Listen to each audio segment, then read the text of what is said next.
Hi, Chad here with Purple Collar Life, and in this video I'm going to give you some tips on how to use a zero-turn mower in a wet area.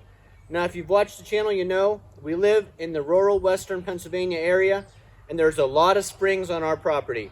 That means that even throughout midsummer, most of our ground is pretty wet. And I wasn't sure how the Toro TIMECUTTER would do in the mud and in the kind of wet, soppy conditions. So I've learned a few things that make this a better mower in these conditions. In this video, I'll give you a few tips on how you can use a zero-turn mower in wet areas like we have here. But before we get started, I did want to mention a few things. First of all, I believe this will be our 205th video. So thank you all for watching us for 205 videos. We really appreciate it. If you're not a subscriber, please click that subscribe button down below. Click the thumbs up so that we know you like content like this. And we really appreciate all the support.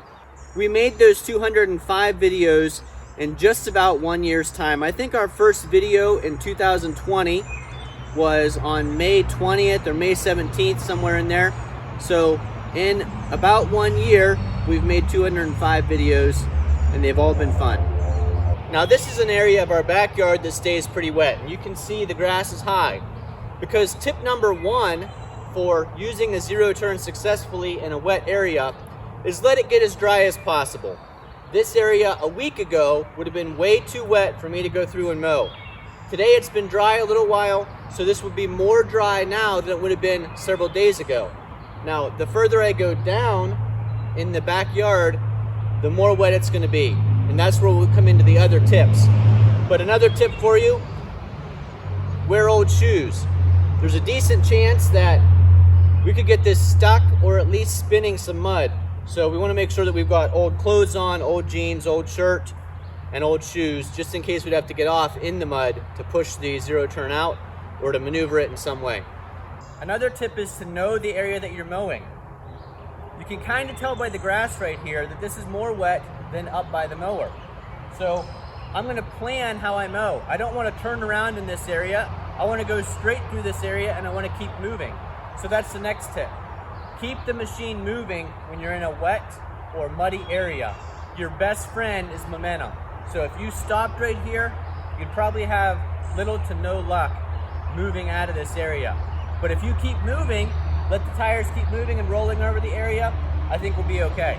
You can see back here it's pretty muddy. This is actually where I got stuck on the zero-turn last time. Not so stuck that I had to have something pull me out, but stuck enough that it wouldn't move on its own. And in that case, a tip is don't let yourself get buried. Don't just sit there and spin the tires repeatedly. That just gets you further down in the mud. What I like to do, the front end of the zero-turn is pretty light, so I like to lift the front end up and twist it. That forces the back wheel around a little bit, and that's how I got out of this area. I twisted the machine, so instead of going through more mud, it was aimed out, and then I was able to pull out. Another thing that we're going to be really mindful of is that here in northwest Pennsylvania, most of the does have had their fawns at this time, and those fawns are very small.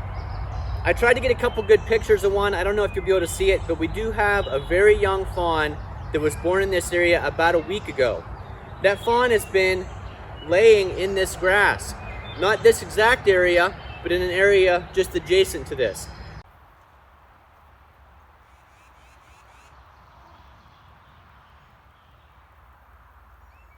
So I have already walked through here just to make sure that there's no fawns or other wildlife that's bedded down in this grass. I wouldn't want to A, spook them, or B, hurt them.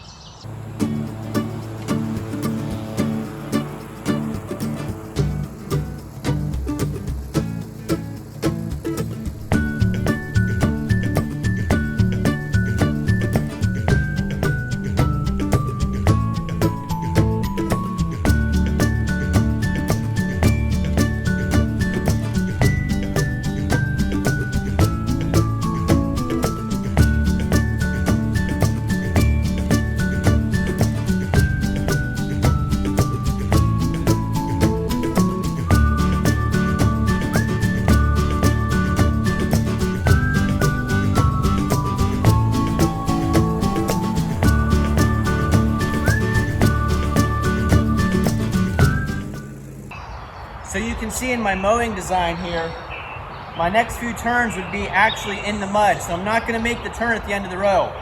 I'm gonna keep going or cut to the left so that I'm making my turn in a dry area and not in the wet area. I'm currently mowing with the Toro TIMECUTTER in the medium speed, the middle speed. And you can see I'm going a little bit fast for the deck to actually cut all the grass. You can see it's missing a few pieces. But I don't want to go slower because remember I said one of the tips was momentum is your friend. So even though I'm missing some of the blades of grass, I'm keeping my speed up and continuing through spots like this. Because you can see there's a low spot there where my tires did dig in. And if I were going slower, there's a chance I could have just been stuck there. I could have got hung up.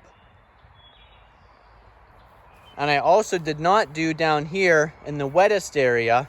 I'll do that last. And the reason is, I know that I will get some mud in my tires. And if I get those tires full of mud, all caked full, then there's a greater chance I'll get stuck somewhere else. So I saved the worst of it for last. So A, I get the rest of the mowing done. B, it doesn't clog up my tires. And C, it doesn't ruin my mowing night before I even get accomplished the area that I need to get accomplished.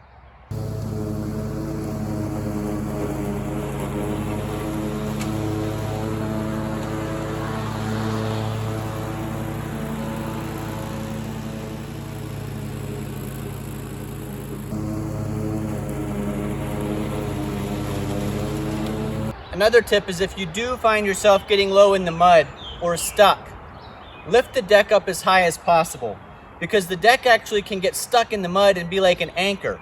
So the higher you have the deck lifted, the greater chance that your wheels and the deck will slide over top of the mud and not get anchored down in it. So as soon as you start to get stuck, lift that deck up as high as you can and try to get out of there.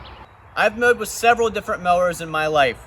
I had a Cub Cadet 149 that I mowed this exact area with before the house was even here. I had a Ford 9N with the 5-foot finish mower on it. I mowed this area with that. And I had a Gravely 8163B, mowed this area with that. And I've had my John Deere 2210 most recently before the Toro TIMECUTTER with the 62-inch deck, and I've mowed this area with that.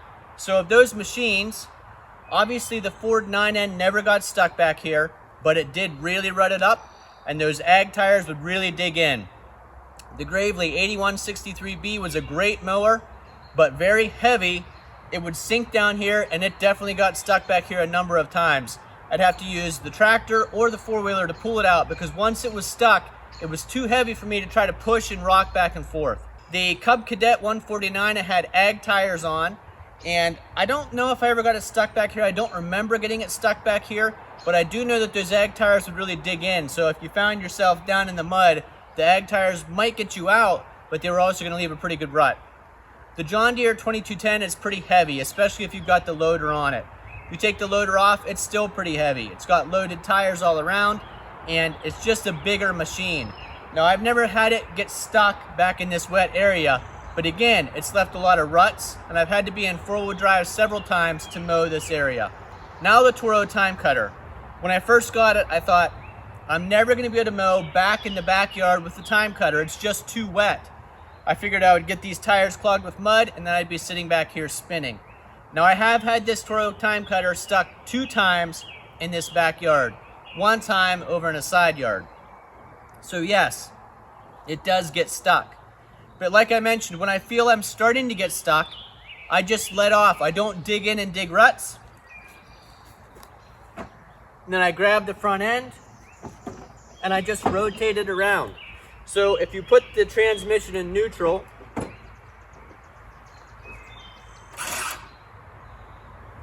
it makes it easy to lift up and twist this machine. You can even just pull it like this. Now you don't want to pull it far because you do still have the hydrostatic transmissions engaged. Put the parking brakes back on. But you can see how my earlier tips of keeping momentum and not letting yourself sink down in keeps you from getting stuck. Okay, now we're going to do the wet part. It's possible we could get stuck back here. I'm pretty confident that it's dry enough that we won't get stuck as long as we follow the other tips, and keep moving. We do live in the woods, so that means there's sticks that fall down out of the trees. I like to walk the area first, pick up those sticks and get rid of them so that I don't have to stop on the time cutter in the mud.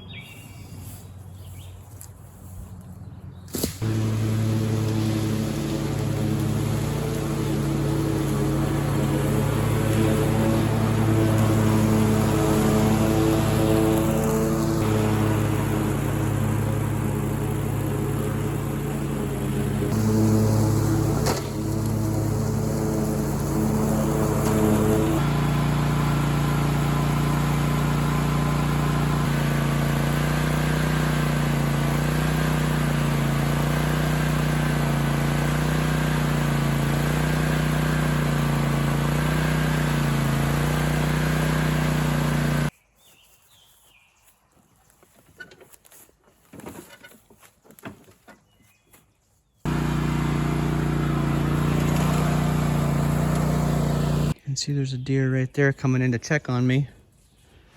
That could be the mama, and that could mean that the fawn is nearby. So we're gonna go ahead and get out of this area so that we're not disturbing her or the fawn. But you can see right here where I was stuck.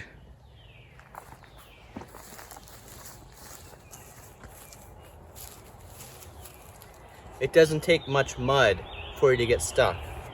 This isn't very soupy. It's actually been way more wet before. It's pretty dry right now comparatively, but you can see how once you get those tires stuck and get the tread full of mud, it's hard to get out.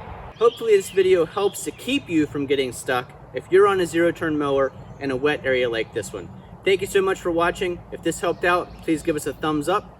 Comment down below on what tips and tricks you use to keep from getting stuck on a zero-turn mower, or any mower in that case, in a wet area like this one. If you're not already a subscriber, click that subscribe button. We'd love to have you follow us along, and we'll see you again the next time.